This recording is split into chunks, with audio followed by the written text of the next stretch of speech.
Hi, Jeremy here. Modern Vitality. Chronic fatigue syndrome, CFS, ME. This is a disease which can affect a lot of people and it can be very debilitating. It can cause a lot of problems. One of the most prevalent problems is obviously fatigue, exhaustion. Sometimes there can be inflammation, brain fog, weird pains, anxiety, depression, all these kinds of things. But by far, the hardest part about chronic fatigue syndrome is the chronic fatigue, right? No surprise there. At least they called it something that matches the experience, right? It's not like a crazy name. It is very straightforward. And with this fatigue, it's more powerful than when you're just tired. Like people that don't have this disease don't understand it because they think, oh, I've been tired before. It sounds like you're just tired. This is a different kind of tiredness. This is a different kind of fatigue. No matter how much you sleep, no matter how much rest you get, doesn't matter. Doesn't matter what you eat. Doesn't matter if you exercise. Doesn't matter. You're still just exhausted. You have bad days and it feels like you're just moving through thick air, right? It can be very, very difficult. I understand. So in this video, we're going to look at how to handle fatigue and exhaustion from chronic fatigue syndrome. And I will tell you, be ready. If you want to really overcome this, you have to be ready to look at it with a brand new set of eyes, and you need to understand these types of symptoms in a whole different way. So let's get to it.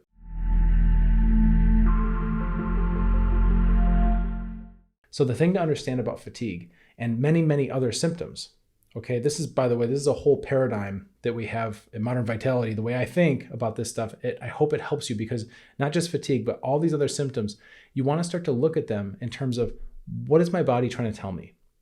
All right. Our first assumption, we're going to get rid of this default assumption that most people have, is that symptoms are bad, symptoms are wrong.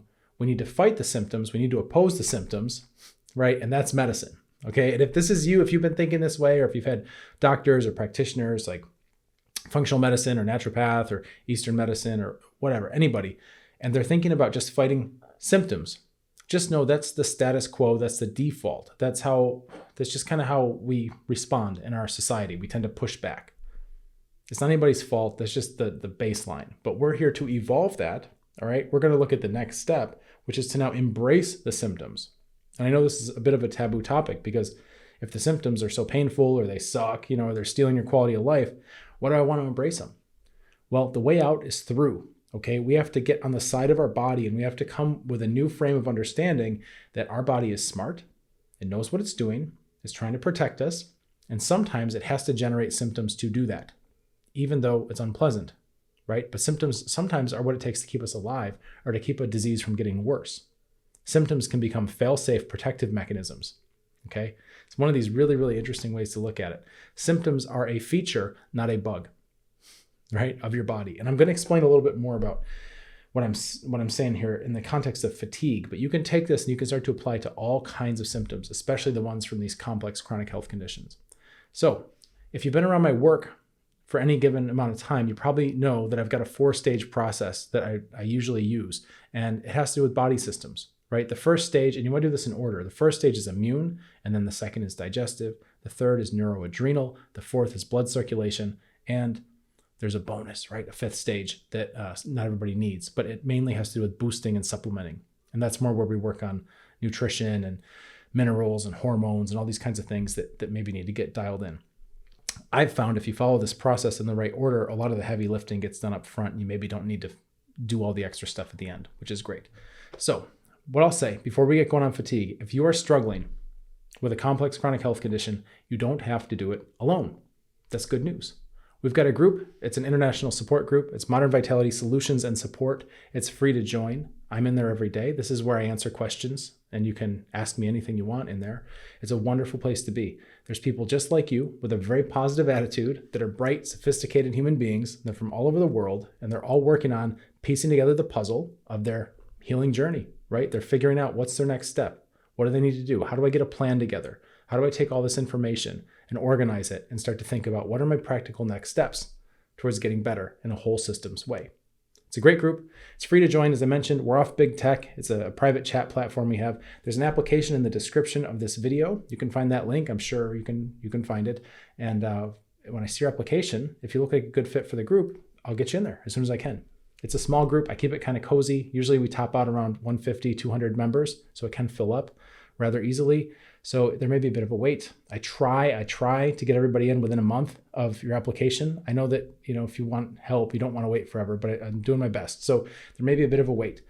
If, right, your application looks good, you'll get notified, you'll get in the group as soon as I can have you there. And in the meantime, you might consider subscribing to this channel. That way you can get a lot more helpful videos, right? You can get more information like this video, and you can learn more and more about your body and what it's asking for.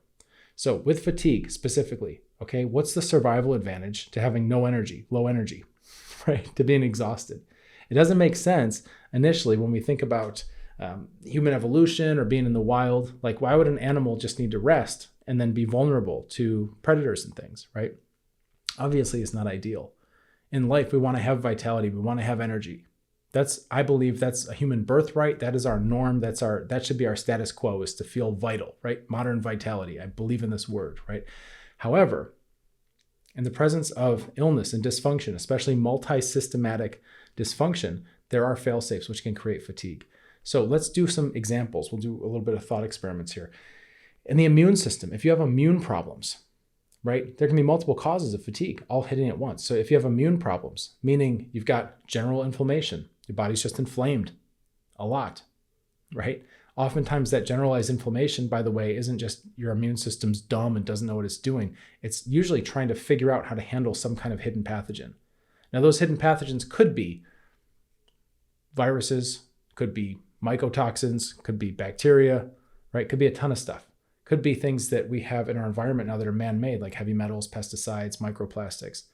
All these kinds of things come in and they work together, right? You could have like fungi, come in, and everything is creating this ecosystem in our body. And when there are players there that are getting out of control or shouldn't be there, the immune system's job is to start to cause a little bit of inflammation and see if it can figure out what to do with these things. Now, when that happens, right? When you have hidden pathogens and then you have an inflammatory response that's not generalized, there's a fail-safe where your immune system and your circulatory system are balancing like a seesaw. And what I mean by that is that every time we get active and we start moving our body and exercising and taking that walk, going rock climbing, dancing, right? Whatever it is, we're pumping more and more blood all over the body. That's what exercise does, right? That's why it's usually beneficial. However, in the presence of hidden pathogens, inflammation, all that additional blood circulation is only going to move pathogens further and further, deeper and deeper into the body, right? Think about this. There's an inherent and silent wisdom going on in the balance between your body systems. It's incredible. So if you have pathogens, you're going to be tired, right? And some of that tiredness is because, your body's using energy to try to fight them. But another facet of that fatigue is actually it's doing you a favor. It's protecting you from getting up and doing jumping jacks or whatever, right? And making things worse. It's a way for the body to tell our brain, hey, slow down. I know you want to get up and go do everything and go help people and go travel, but we need to actually be still and try to isolate and contain and do damage control, which is great in the short term while your immune system figures things out. However, a lot of times this stuff can take decades, right? Especially if you've got a lot of pathogens and then there's multiple factors going on. And this is where people usually find my work. They've been dealing with a temporary situation, something that the body should have been able to handle, right? If it had the right support or the right plan, but it just hasn't had that input. So you're stuck in like no man's land and you're just exhausted. I get it. So that's just one, that's immune, right? Digestive wise, what if we've got gut dysbiosis? What if we've got a bunch of different bacteria that are out of balance? We're missing good bacteria, all these things in the intestines, and we're not able to break down and absorb our foods properly. We're not getting the right amount of nutrition. Should we then just fight the fatigue, right, with a bunch of supplements and like ginseng and coffee and all this kind of stuff? Or should we figure out different ways to cultivate an environment where the beneficial bacteria can thrive? And I'm not talking about just taking probiotics, right? I'm talking about changing your internal ecosystem so that you're more hospitable for friendly bacteria, right? Wouldn't it be good to start looking at the roots of these things? If we have leaky gut permeability, inflammation in the bowel, we're not absorbing our food right. Of course, there's going to be lower energy, right? The fatigue is a message. It's a sign. It's feedback from your system, from your whole system. I'm keeping this brief, by the way. We could geek out on all these topics, but I'm trying to just give you an overview, right? Stage 3, neuroadrenal. Stress, right? If you don't have good stress outlets, good stress management, healthy boundaries, right? Strong relationships, I know this is going to be kind of controversial, but some people are very empathetic, like they're empaths, they're empathic, and they feel a lot. And if they don't have a really solid handle on that gift, that blessing, that special ability can actually turn into a curse, right? Which then we can start to transfer pain and fatigue from other people too. Really wild. You've heard of energy vampires and things like that. You have people in your life that are like sucking chi, right? Sucking juice out of you, and you feel it. You can start to feel low. This is just one factor, right? Just one of many. So we need to make sure that we're looking at these different systems. The fourth one, blood circulation. If we're not getting good blood flow, if we have cold hands and feet, right? Something like that, where you're not getting good circulation and you know it, or you have a lot of swelling, you're holding on to a lot of water. This happens a lot with pathogens because they come in and they kind of like sabotage some of the parts of our body that control fluid metabolism so they can have more of a swamp to live in because they like that. That's where they like to party and breed and all this stuff, right? They try to make us more soggy. If that's happening, you're not getting good circulation, you're not getting good flow, and then you're going to have, of course, less nutrients being delivered to your cells, which means less energy, which means fatigue. Okay, those are just the first four. I told you there's like a bonus stage 5. We don't even need to get into that for this video. This is enough to think about, right? This symptom, one symptom, fatigue, exhaustion, can come from 4 separate body systems being affected. And most times, it's actually not just one of the 4, right? How do I know which one it is? It's probably not one. There's probably multiple.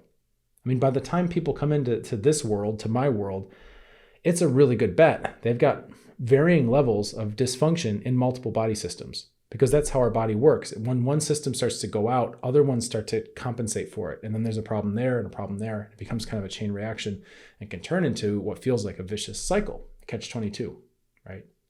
This is really, in terms of root causes, it's really interesting to start thinking about like root causes, not the one root cause.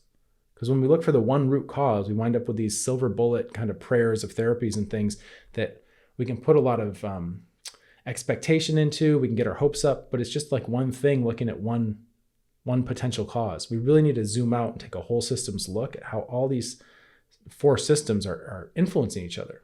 And if we have problems there, how do we then go about creating an order of operations so we know where to start? Well, don't worry, I did that for you, right? It's stage 1, stage 2, stage 3, stage 4. We have this process, right?